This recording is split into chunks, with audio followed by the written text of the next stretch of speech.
मीठे ना हो तो हिचकियां नहीं आती, बोल मीठे ना हो तो हिचकियां नहीं आती, कीमती मोबाइलों पर घंटियां नहीं आती, कीमती मोबाइलों पर घंटियां नहीं आती। घर बड़ा हो या छोटा हो, घर में मिठास ना हो तो आदमी तो क्या चींटियां तक नहीं आती, आदमी तो क्या चींटियां तक नहीं आते।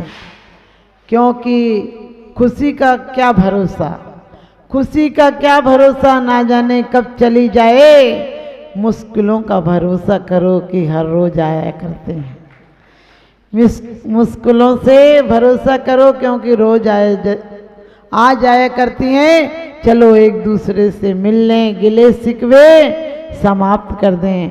जिंदगी का क्या भरोसा, मौत तो रोज आ जाती है, मौत तो बिना बुलाए आ जाती है। वास्तव में हम कहते हैं कि जिंदगी आसान है और मौत कठिन है। मैं कहती हूँ मौत आसान है और जिंदगी एक परीक्षा है और मौत प्रमाण पत्र है। कई लोग घबरा कर मर जाते हैं और कहते हैं कि हम जिंदगी से ऊब गए। हमने कहा वो जो मर जाते हैं वो जिंदगी से ऊबे नहीं, जिंदगी इतनी सशर्त थी, जिंदगी इतनी कंडीशन की थी कि ये होगा तो जिएंगे। आपने देखा होगा जो जिंदगी से कहते हैं ऊब के मर गए, वो वास्तव में जिंदगी से ऊब कर नहीं मर गए, चाहतों से धोखे खा के मर गए। क्योंकि जिन्हें आप सोचते हो कि कष्ट हैं, उन्हें साधु सहर्ष स्वीकार कर लिया करते हैं। यदि आपको एक रोज बिस्तर नहीं मिले, खाना नहीं मिले तो आप दुखी हो जाते हो, और साधु को ना मिले तो साधु अपना क्या परिचय और उपसर्ग समझकर आनंद से जीते हैं, उसमें भी संकलेश नहीं करते हैं। क्यों नहीं करते हैं? क्योंकि जीवन जीने की कला आना चाहिए। जीवन को हमने विषाद से, प्रमाद से, आलस से, दुखी मन से भर दिया है, और जहाँ दुख का पानी डालोगे वहाँ सुख के पौधे कहाँ से आएंगे? दुख के बीज बोओगे तो सुख के पौधे कहाँ से आएंगे? और आचार्य तो कहते हैं कि वास्तव में बपू ग्रहम धनम दारा पुत्र मित्राणी शत्रुवा सर्वथानी स्वभावानी मूढ़ा स्वानी प्रपद्यते। हम यहाँ घर परिवार को नरक समझते हैं। मैं कहती हूँ घर परिवार नरक नहीं है, जो हमारे सोचने का तरीका है वो नरक है। क्योंकि घर परिवार छोड़कर मुक्ति नहीं मिलती है, लेकिन मुक्ति का मार्ग भी मिल जाए तो घर परिवार छूट जाता है। छोड़ छोड़ के धक्के मारोगे तो वही याद आएगा। आपने देखा होगा यदि भूखे सो रहे हो तो रोटियों के सपने आएंगे, झगड़ा करके सो रहे हो और नहीं लड़ पाए तो सपने में लड़ाई हो जाएगी। एक व्यक्ति मेरे प्रवचन में बैठा हुआ था, वो बार बार सो रहा था, सामने बैठकर मुझे दिक्कत हो रही थी। मैंने कहा भाई साहब सो रहे हो क्या? बोले नहीं नहीं आपको वहम हो रहा है। अब वो बार बार सो जाता। मैंने पूछा आप सो रहे हो? बोले नहीं आपको वहम हो रहा है। एक बार मैंने पूछा आप जग रहे हो? वो वहम बोला नहीं नहीं आपको वहम हो रहा है। आप समझ गए? मैंने पूछा जग रहे हो? तो भी उसने सोचा यही पूछ रहे होंगे।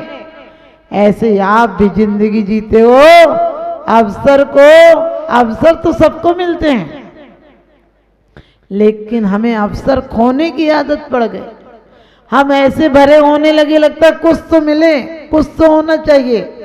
जबकि आचार्य कहते हैं अशुभ हो जाए, अशुभ में सफलता मिल जाए तो भी असफलता है।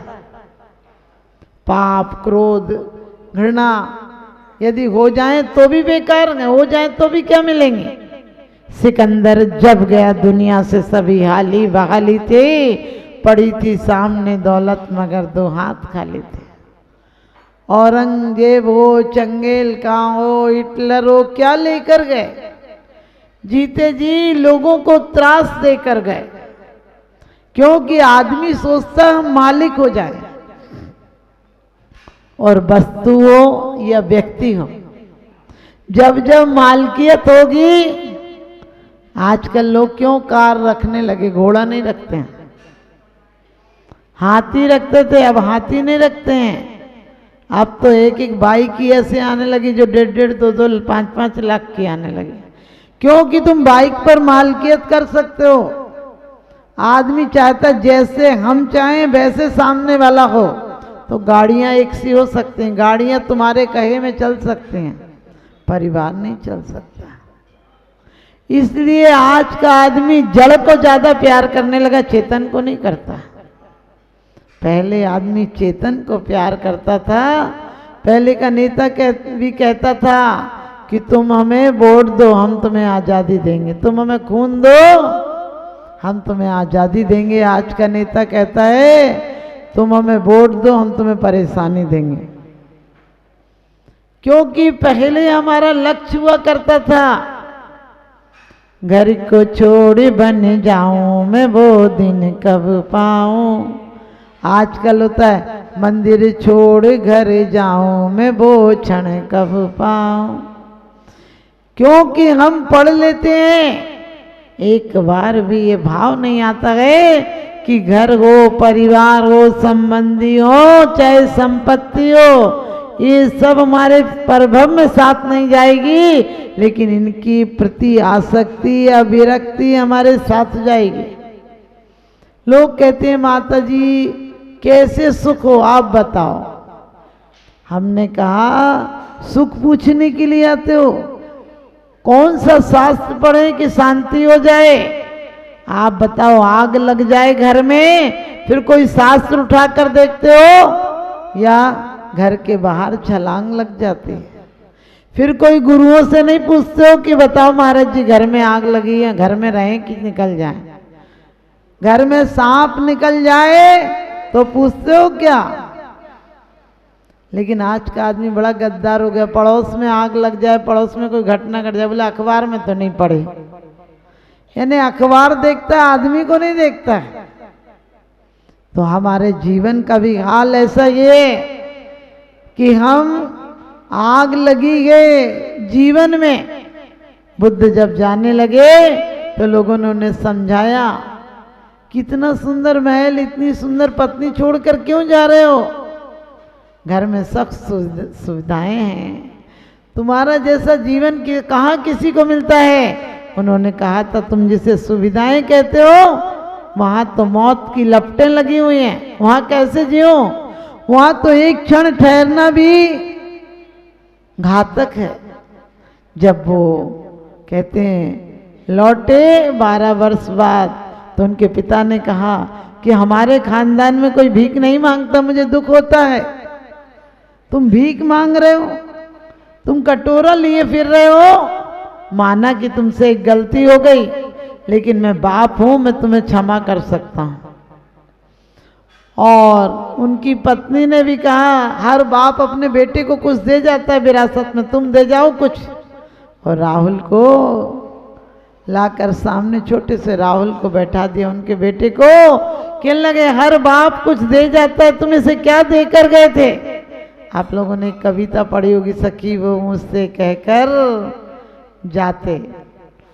तो उन्होंने कहा दे जाऊंगा, जो मैंने पाया है मैं संपत्ति दे जाऊंगा। उन्होंने कहा अब क्या पाया है तुमने? एक कटोरा लिए हो और उसके अलावा है क्या तुम पर? तो वो अपना कटोरा देकर चले गए। लेकिन वो पत्नी भी धन्य है, उसी दिन साध्वी हो गई और उसके बाद से उसका कहीं कथानक नहीं मिलता। हम लोग सोचते हैं कि आदर्श नारियां सिर्फ जैन शासन में रही हैं। नहीं, राजनीति हो, समाज नीति हो, चाहे हिंदू हो चाहे जैन हो, सब में सतियों के आदर्श रहे।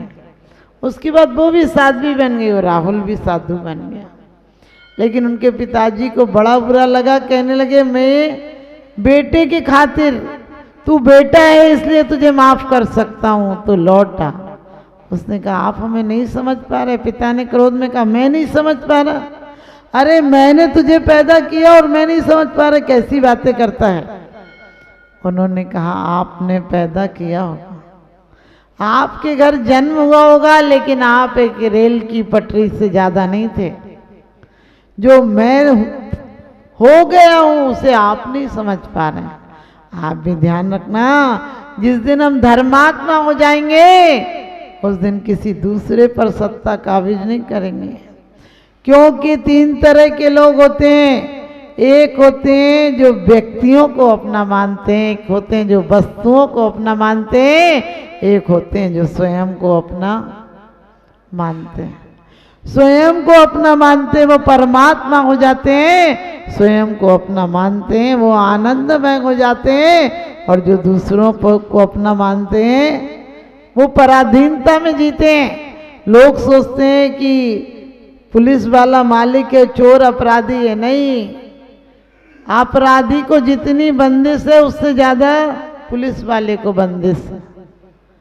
क्योंकि सच बता दो, यदि पुलिस वाला आगे चलता है और वो पीछे के पीछे भाग जाए तो पुलिस वाला उसके पीछे भागेगा कि वो भागेगा? आपको लगता है कि गाय के मालिक हम हैं, गाय कहीं चली जाए तो वो पीछे भागेगी तुम्हारे कि तुम भागोगे। इसी प्रकार से हम लोग बहुत अच्छी बात कह देते, सब भिन्न है, सब भिन्न है, लेकिन भिन्नता नजर आती क्या? एक दिन कोई आपसे बात नहीं करे तो कैसे लगने लगता है? जीवन बेकार लगने लगता है कि जीना ही बेकार है। आचार्य कहते हैं तुम पूजन पाठ में भी यही करते हो, पहले देखते हो क्या मिलेगा, देते कम हो लेते ज़्यादा हो, और जहाँ देन लेन का व्यापार हो वहाँ क्या होता, व्यवहार बिगड़ जाता है। हमने आज तक भक्ति करना नहीं सीखी, सिर्फ शब्दों से कहीं भक्ति होती क्या? जिस दिन तार जुड़ जाएंगे, आपने देखा जिससे प्यार होता है उससे तार ऐसे जुड़ जाते हैं कि वो कहीं हो उसका स्मरण हमारे दिल से नहीं जाता है। और आचार्य तो बहुत अच्छी बात कहते हैं, न पूज्य अर्थास्त्वय वीतरागे न निंद्या नाथ विवांत वेरे तथापिते पुण्य गुणा स्मृतना पुनंतु चित्तम दुर्तम जनेभ्य। कहते भगवान आप पूजा से प्रसन्न नहीं होते और विराधना से नाराज नहीं होते, लेकिन क्या बात है कि तुम्हारी पुण्य की स्मृति भी हमारे चित्त को, दुष्ट लोगों के चित्त को भी पवित्र कर देती है। एक भाव बदला अंजन निरंजन हो गया, एक भाव बदला विद्युतचर मुनि हो गया। आया तो संपत्ति चुराने था, माँ ने कहा था मेरे बेटे को समझा दे, तुझे मुंह मांगा इनाम दे दूंगी। चारू दत्त के लिए आप सबको पता है, लेकिन वो तो जम्बू स्वामी के समय की बात है, चारू दत्त के समय की बात है। कैसा त्यागी एक बार राग के संसर्ग में गया तो चारू दत्त रागी हो गया, और कैसा त्यागी जम्बू स्वामी कि चार चार पत्नियां सामने गए, अपनी सारी कहते हैं कोशिशों के बाद वो वैरागी बन गए। ये है चित्त की वृत्ति। एक बार यदि बदलाव आ जाए तो दुनिया का कोई राग नहीं रोक सकता। अभी तो आप क्या करते हो, या तो त्याग में जीते हो या राग में जीते हो, वीतरागता में नहीं जीते हो। वीतरागता में जीने वाले को त्याग और राग में समझ में नहीं आता है। वो तो त्याग से भी अलग है और राग से भी अलग है। वो जो फलित होता है वो अंदर का आनंद है।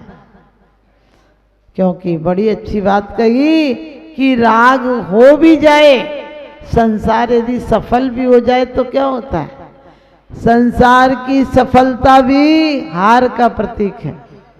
आदमी ऐसा है जो पैसों से भी हार खरीद के लाता है। आप समझ गए, पैसों से हार खरीद के लाते हो ना, फूलों की दुकान से हार ही लाते हो। लेकिन त्यागी ऐसा होता है कि हार को भी उपहार बना लेता है। आप लोगों ने एक चैप्टर पढ़ा होगा, हार की जीत। खड़क सिंह बाबा भारती का घोड़ा धोखे से ले जाता है, और बाबा भारती का घोड़ा जैसे ही लेके चलने लगता है, बाबा भारती आवाज लगाते हैं कि रुक जाओ। वो बिना पीछे मुड़े देखे कहता है कि मुझे पता है तुम घोड़ा मांगोगे, लेकिन मैं देने वाला नहीं हूं। कहते सौगंध घोड़े की चेटक नहीं लूंगा मैं, लेकिन एक बात याद रखना, बात सुनते जाओ मत देना घोड़ा। उन्होंने कहा क्या? कहने लगे किसी से मत कहना कि तुम अपाहिज और लाचार बनकर घोड़ा लाए हो, वरना लोग अपाहिज और लाचारों पर भरोसा करना छोड़ देंगे।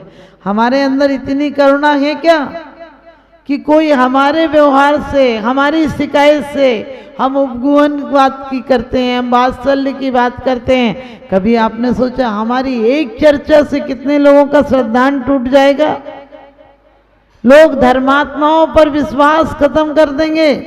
वो जिंदास सेठ देखो, जो साक्षात चोर आया, चोरी करके उनकी रत्नों की प्रतिमा ले गया, उसके बाद भी धन्य वो सेठ कहते हैं कि नहीं, हमने मंगाई थी, इन्होंने चोरी नहीं की। अपन तो एक जिनवाणी भी, आपको पता हमारी बेबसी कहें या लाचारी, हमारा प्रमाद इतना बढ़ गया है, हम जिनवाणी को भी जहां से पढ़ते हैं वहां से उसकी खैर नहीं, वहीं से क्या करते हैं, फाड़ देते हैं, वहीं से फट जाती है जिनवाणी। गीले हाथों छू लेते हैं, लौंग लगा देते हैं। जिनवाणी जिन देव से रो रो करे पुकार, और मुझे छोड़ तुम सिर्फ गए कर को पात्रा था। लेकिन आप देखो मूर्तियों की खैर नहीं रहने देते हैं लोग। मोटा लट्ठा का कपड़ा तो मंदिरों में रखते हैं। हमने कि लट्ठा का कपड़ा मत रखा करो, लट्ठी लट्ठ पड़ेंगे। इतना मोटा कपड़ा कि चमड़ी पे लगा लो तो चमड़ी अलग हो जाए।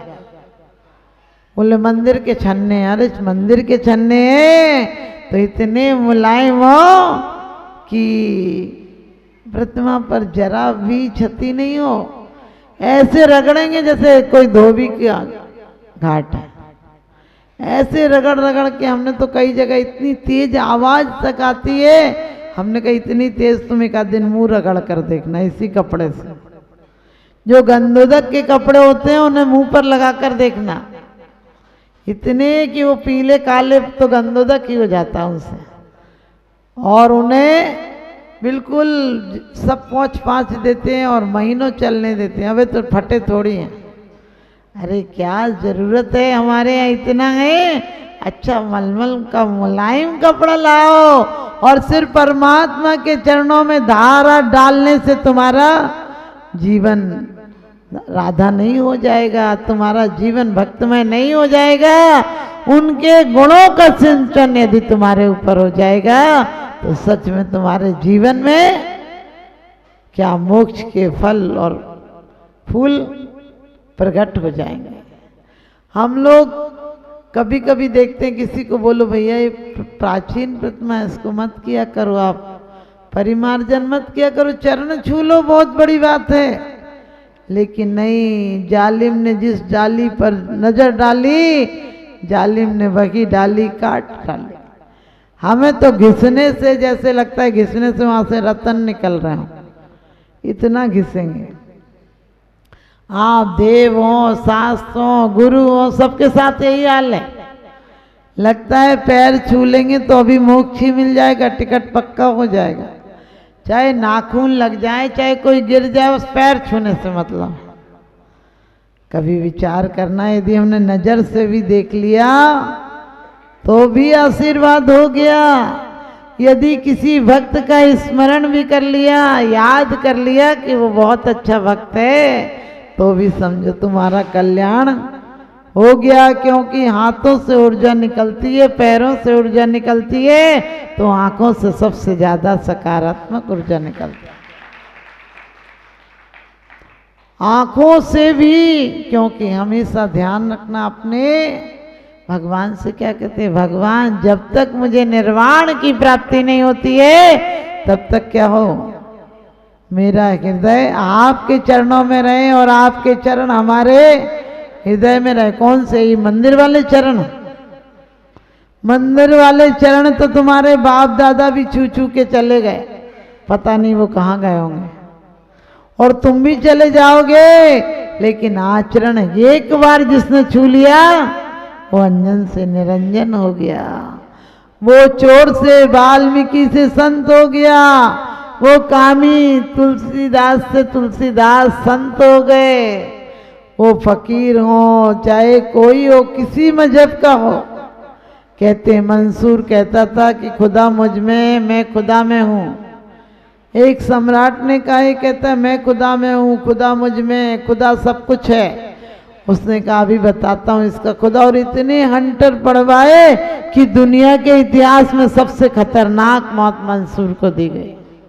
इतने कोड़े पड़े कि चमड़ी छिल गई, लेकिन वो कहता मैं जीत गया, मैं जीत गया। मुझे उम्मीद थी कि मैं नहीं बर्दाश्त कर पाऊंगा, उसे भूल जाऊंगा, लेकिन आज खुशी है कि मैं जीत गया। आज भी मैं वजूद कर रहा हूँ, यानी जो मुसलमानों में करते हैं। लेकिन हम लोग और आप लोगों को सोच के देखना है, हम जैन शासन, जिनेंद्र देव का शासन, जिसमें इंद्रियों को जीतने की बात है, हम इंद्रियों को जीत पा रहे हैं क्या? हमारी एक एक इंद्री क्या है, कंपनियों की तरह, शेयर की तरह डाले हुए। वो कहती हमारा वापस करो, हमारा वापस करो। एक व्यक्ति होता है और सारी इंद्रियां अपना अधिकार जमाने लगती हैं। आपको पता है, रसना इंद्री कहती है अच्छा खाने को दो, तो कमर कहती है आराम करने को बिस्तर दो। आँख कहती है अच्छी वस्तुएं देखने को दो, कान कहते हैं बढ़िया बढ़िया शब्द सुनने को दो। आचार्य कहते हैं यदि तुम्हारा चित्त पवित्र हो जाए तो तुम्हें गालियां भी गीत नजर आएंगी, तुम्हें पत्थर भी फूल नजर आएंगे। लोग कहते हैं जब भगवान चलते थे तो जो कुछ भी हमारे शास्त्रों में लिखा है, मैं सोचती हूँ भक्तों के अंदर इतना आनंद था कि कांटे भी फूल नजर आते थे और दुश्मन भी मित्र नजर आता था। ये सकारात्मक ऊर्जा का प्रभाव था। कई कई लोग कहते हैं दीपक नहीं जलाना, जल धोकर नहीं चावल चढ़ाना, क्योंकि सावध लेसो बहु पुण्य रासो, कि सावध लेस माने सावध होता है पाप आरंभ होता है, लेकिन कहा है सावध लेसो बहु पुण्य रासो दोषाय नालम गणिका विशस्य, कि सावध लेस तो होता है पाप आरंभ तो होता है द्रव्य धोने में, अभिषेक करने में, पानी गर्म करने में, लेकिन सबसे अच्छी बात है यदि तुम्हें सावध का त्याग करना है तो पूरा त्याग कर दो। पूरा त्याग कर दो का मतलब सब कुछ आरंभ परिग्रह का त्याग कर दो। अभी रोटी बना सकते हो, आरती का दीपक नहीं जला सकते हो। अभी घर के लिए नहाने के लिए एक बाल्टी पानी गर्म कर सकते हो, लेकिन मंदिर के लिए इतना सा भी। कितनी सुंदर बात समंत्रबद्ध स्वामी ने कही है कि कुछ आरंभ हो भी जाता हो तो कहते हैं जिस प्रकार से समुद्र में थोड़ी सी इतनी सी जहर डाल दो तो समुद्र जहरीला नहीं हो जाता है। इसी प्रकार से आचार्य कहते हैं कि थोड़ा सा आरंभ है, लेकिन उसके पीछे लक्ष्य कितना महान है कि हम जिनेंद्र देव की पूजा कर रहे हैं। और जिनेंद्र देव की मात्र पूजा नहीं कर रहे, अपने आप को पूज्य बना रहे हैं। हमारी इंद्रियां साधन होना चाहिए, साध्य नहीं होने चाहिए। हमारी इंद्रियां साधक है ना, हमारे साधना में साधक हो जाए। लेकिन आप हो कि साध्य को ही, साधन को ही साध्य बना लिया। इंद्रियां माध्यम थी पहुंचाने के लिए, लेकिन आपने सब कुछ इनको मान लिया, इन्हें मालिक बना दिया, तुम गुलाम बन गए। जबकि ये यदि गुलाम रहेंगी आपकी, आप जो देखना चाहो वो आंख नहीं देखे, जो आप संयम से देखना चाहो वो आंख देखे। आज तो जो मन चाहता है वो काम करता है, आप जो चाहते हो मन उसकी तरह नहीं ढलता है।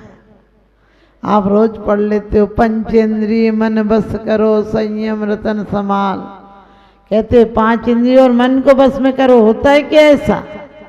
आप अधोगति के लिए तुरंत गमन कर जाते हो। आप देखो क्रोध के लिए विचार करते हो क्या, करें कि नहीं करें। अहंकार के लिए विचार आता है करें कि नहीं करें, लोभ के लिए विचार आता है कि करें कि नहीं करें, पूजन करें कि नहीं करें, व्रत करें कि नहीं करें, दान दें कि नहीं दें। हमने कहा इतना दिमाग क्यों को लगाते हो, अच्छे कामों को तुरंत कर डालो, आज और अभी कर डालो, और बुरे कामों को कल पर छोड़ दो। एक आदमी परमात्मा से रोज शिकायत करता था, सबके घर में तो इतनी खुशी है, हमारे घर में ही दुख है। और रोज रोज कहता था, सबके जीवन में तो इतना धन वैभव है, हमारे घर में फकीरी है। सबके चेहरे देखो कैसे मुस्कुराते हुए हैं। आप लोग तो बहुत अच्छे लोग हो, वरना ब्यूटी पार्लर से निकलती हैं महिलाएं तो ऐसी लगती दूसरे भव से आई हैं, दूसरी जाति से, और दूसरे दिन ऐसे लगती जैसे पलस्तर उतर गया हो दीवार का। क्योंकि वास्तव में आज चेहरे को सजा रहे हो, चित्त को सजा लेते तो चेहरा इतना सुंदर मिलता कि इंद्र भी 1008 नेत्र बनाता तुम्हें देखने के लिए। देखते नहीं अगाता। वास्तव में ऊपर की सफाई तो 4 दिन चलती है। आप सुंदर पत्नी हो तो 4-8 दिन अच्छी लगती है, झगड़ालू हो तो फिर लगता है इससे पिंडी छूट जाए। और कोई काली पीली भी हो, वैसी भी हो, लेकिन गुणवान हो तो एक दिन उसके बिना नहीं चलता है। ऐसे ही कितना भी अमीर पति हो, झगड़ालू हो, व्यसनी हो, कामी हो, गलत जगह जाता हो तो कितना बुरा लगता है। आपको पता, चेहरे को नहीं, हम अंदर खाने आज भी उस चरित्र की पूजा करते हैं, उस चरित्र को आदर्श मानते हैं। समाज और सरकार भी उसको आदर्श मानती है। जो 5 अणुव्रत को, 3 गुणव्रत को, जितने स्मगलर पकड़े जाते वो क्यों पकड़े जाते, इसीलिए तो विदेश का माल छुपा कर ला रहे होते हैं, इसलिए पकड़े जाते हैं। हमारे आचार्यों ने पहले ही कह दिया कि दिग्व्रत और देश व्रत का ध्यान रखना, पहले दिशाओं की मर्यादा कर लेना, फिर ताऊ में ग्रह ग्राम गली ग्रह बाग बजारा, उसमें से भी घटा देना। घटती जान ने घटाइए। आजकल का आदमी कह रहा है बढ़ती जान बढ़ाइए। अरे बढ़ाना है तो पुण्य को बढ़ाओ। पुण्य क्या बढ़ता है? पुण्य कब बढ़ता है? पुण्य हमारे कहने से पुण्य नहीं बढ़ता है, पुण्य हमारे करने से नहीं बढ़ता है, पुण्य सहज बढ़ता है। ऊपर पानी ले जाना पड़े, पानी को ऊपर ले जाना पड़ता है तो मोटर लगानी पड़ती है, और पानी को नीचे लाना हो तो कोई मोटर लगानी पड़ती है। पानी अपने आप नीचे आ जाता है। पत्थर को ऊपर ले जाना हो तो कुछ में बांध कर ले जाना पड़ता है, और पत्थर को ऊपर से नीचे पटकना हो तो अपने आप गिर जाता है। इसी प्रकार से हमें पवित्र भावनाओं को करना हो। यदि फसल अच्छी चाहिए तो बेल को किसी पर बांधना पड़ता है। अपने जीवन को भी पुण्य की बेल पर बांध दो। और पुण्य की बेल क्या है? आपने देखा होगा, मैं शुभ विचार बड़े प्रयास पूर्वक करना पड़ता है, उसके बाद भी लोग संशय करते हैं, माता जी करें कि नहीं करें, करें कि नहीं करें। हमने कि तुम कर ही लो, क्योंकि करें और नहीं करें। एक महिला आई और बोली माता जी व्रत लेने का 80% मन है, लेकिन 30% थोड़ा सा भी डगमगा रहा है। हमने कि तुम 30% की तरफ हो जाओ, क्योंकि तुम्हें लेना हो, घर में कुछ लेना हो तो फिर सोचते हो 30% 80% क्या करें, फिर 80 की तरफ चले जाते हो। व्रत में पूछ रहे हो 30% डामाडोल। हमने कि डामाडोल ही रहने दो, कम से कम एक आध बार तो झोल भर जाएगा।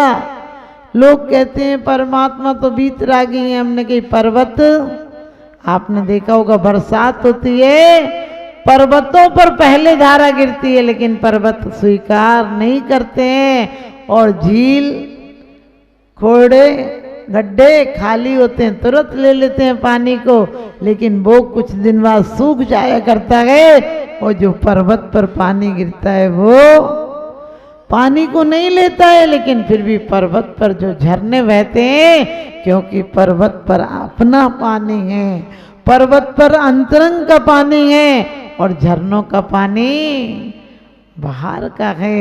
हमें बाहर के पानी नहीं लेना है, हमें अंदर में से जीवन में करुणा, प्रेम, दया के स्रोत बहाना है।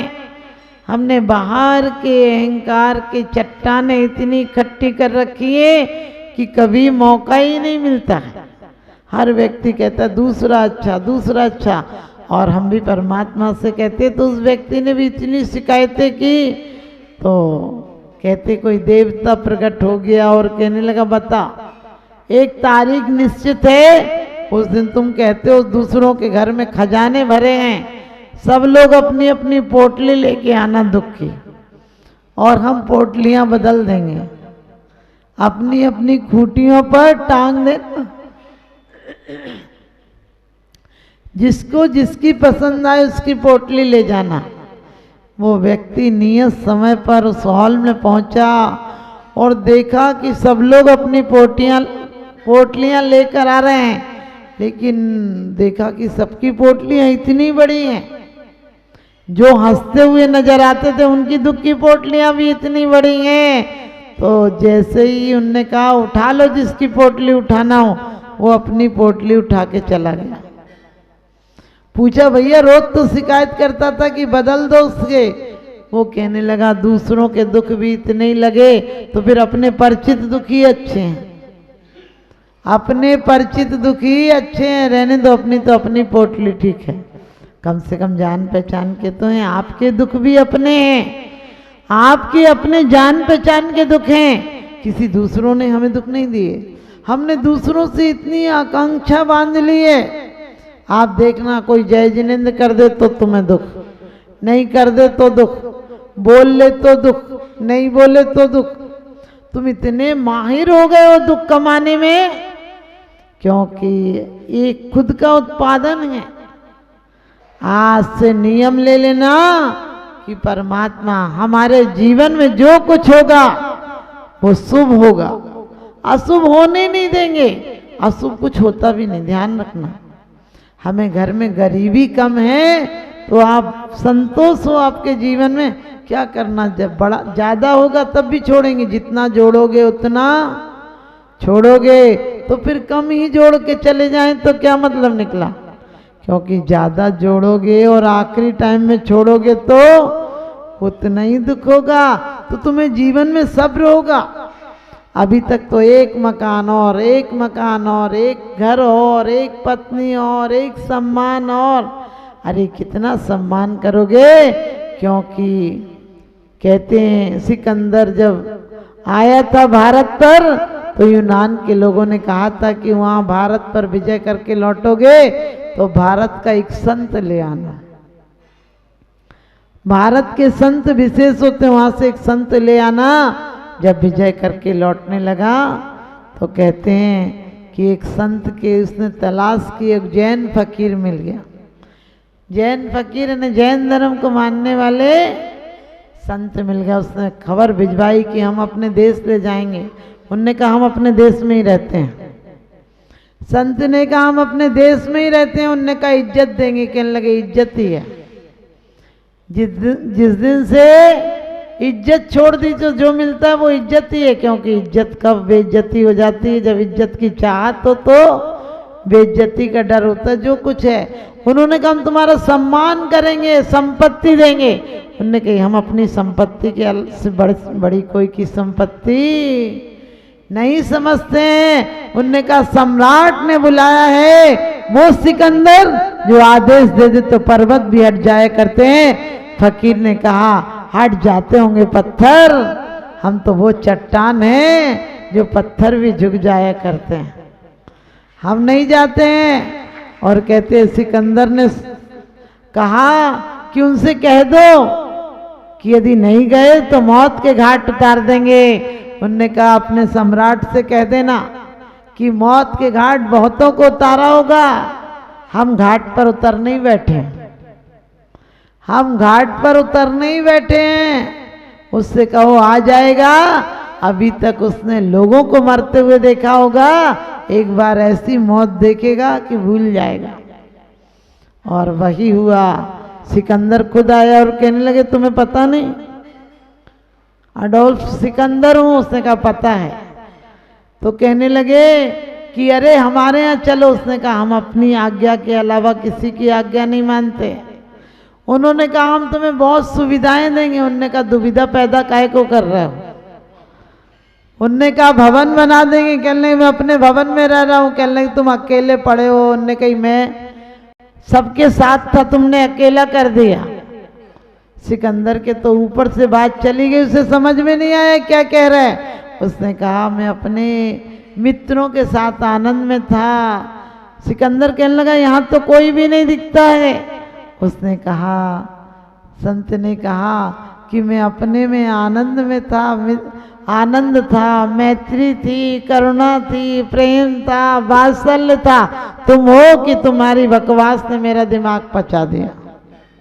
आप समझ गए। हम भी जिस दिन अपने आप में रहना सीख जाएंगे उस दिन दुनिया के कोई दुख नहीं रहेंगे। आज हमें दुनिया के दुख सता रहे हैं कि वास्तव में ये दुख दे रहा है, वो दुख दे रहा है, क्योंकि हमारी दुविधाओं ने दुख पैदा कर रखे। जैसा कि हमने कहा था कि हमारी मौत का सामान हम खुद जुटाते हैं। शुरू में आपसे कहा था कि हम अपनी मौत का सामान, हमारी जिद्दोजहद है। हम मौत से लड़ते हैं इसलिए डूब जाते हैं। जिंदा आदमी डूब जाता है और मुर्दा तैर जाता है। कभी विचार किया क्यों तैर जाता है? क्योंकि मुर्दा लड़ता नहीं है, इसलिए मौत तिरा देती है। और जिंदा लड़ता है कि मुझे डूबना नहीं तो डुबा देती है। हम भी जिस दिन चाहेंगे कि जीवन से झगड़े मिटा देंगे, अपने जीवन को यदि ऊर्ध्वगामी बनाना है। पर्वत पर चढ़ते हो तो वजन अच्छा लगता है कि उतारने का मन करता? बताओ। शिखर जी के पर्वत पर चढ़ते हो तो क्या मन करता है? धीरे धीरे कोट भी उतार दें, स्वेटर भी उतार दें, और हो सके तो जो बैग है वो भी कोई और ले ले, क्योंकि चढ़ना हो तो बोझ बुरा लगता है। यदि तुम्हें आत्मोत्थान के पर्वत पर भी चढ़ना है तो बाहरी बोझों को हल्का कर दो, तुम्हारा कल्याण हो जाएगा। तो अपने जीवन में इस पहाड़ पर चढ़ना हो, हम लोग बोलते हैं पारस रे तेरी कठिन चढ़ाई, वो चढ़ाई कठिन नहीं है। एक बार बिल्कुल सत्य, हमारे साथ कुछ बच्चे महिलाएं दर्शन कर रहे थे। बोले माता जी पारसनाथ यहाँ से गए? हमने कहा हाँ। बोले चंदा प्रभु? हमने कहा वहाँ से। कहने लगे दोनों में लड़ाई थी क्या? एक ही जगह बैठ जाते हैं।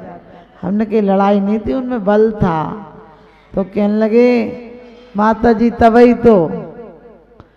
तो अलग अलग बैठ गए। एक जगह बैठ जाते, नीचे ही बैठ जाते, ऊपर काहे को आए? हमने कि उनकी आत्मा उत्कर्ष की तरफ थी, तो दुनिया की झंझटों से ऊपर जाकर बैठ गए। और अब इतने ऊपर जाकर बैठ गए कि हम लोग नहीं जा सकते हैं, इसलिए कठिन चढ़ाई है। तो आप भी अपने जीवन को अधोगामी बनाना, काम क्रोध मान माया, किसी को शास्त्र पढ़ाने की जरूरत नहीं होती, अपने आप अधोगति में गमन हो जाता है। अधोवृत्तियों की तरफ हमारा गमन हो जाता है, और ऊर्ध्व वृत्ति की तरफ जाना हो तो बड़ा प्रयास करना पड़ता है। आप सबको भी प्रयास करना है।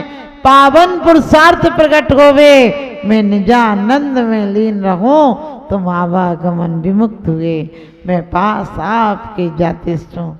वास्तव में हम पूजन का विसर्जन नहीं करते हैं, हम उस संकल्प का विसर्जन करते हैं कि इतनी देर हम एक जगह बैठे थे, परमात्मा अब जाकर इस पूजा की स्मृति हमें 24 घंटे इसमें रखेगी। हम जो लाइनें पढ़ते हैं वो हमारे दिल में चलती रहे तो 2 लाइनें तुम्हारे कर्म निर्जरा में कारण बन जाएंगी। लेकिन बस तुम किताबें खोलते हो और यहीं बंद करके चले जाते हो, तो वास्तव में यहाँ का सामान यहाँ भी काम नहीं आएगा। आप कहोगे माता जी यहाँ तो आखिरी दिन तक हमारा सामान काम में आएगा। अरे बूढ़े हो जाओगे फिर जेवर पहनने के काम में आएगा? बुढ़ापे में उठाने बैठाने वाला चलिए मैं वाणी को विराम देती हूँ।